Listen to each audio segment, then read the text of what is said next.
It was supposed to be just another case, but what I found pulled me into the darkest investigation of my career. This isn't just a case, it's a reckoning.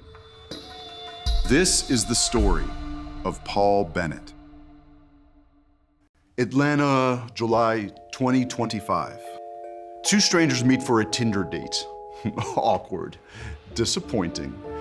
He offers ice cream, she shrugs yes, but that's when it happens.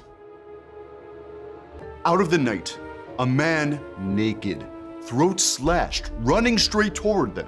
In an instant, the date, the awkward silences, the small disappointments, gone. Replaced by a nightmare neither of them will ever forget. And that's how this story begins. One headline was all it took to pull the fraternity back together. Warren wasn't alone anymore. Mark and Brandon, they all stepped in, dragging 20 years of silence behind them.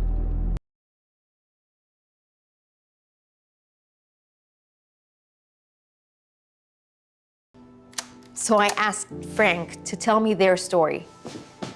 After the murder, Lily, my mother, was just 5 years old. My grandfather, her father, couldn't raise her, or maybe he simply didn't care to. The little he gave her was cruel, harsh, and the kind of childhood that leaves wounds you can't ever close. She was shuffled from one relative to another, never really wanted, never really loved. By 18, she was already carrying me. The man who got her pregnant disappeared before I was ever born. She was left alone, desperate, with nothing but me to hold on to. We lived in poverty so deep, it shaped every breath we took. And as she fell into addictions, I fell into the hands of the state. Foster homes, group facilities.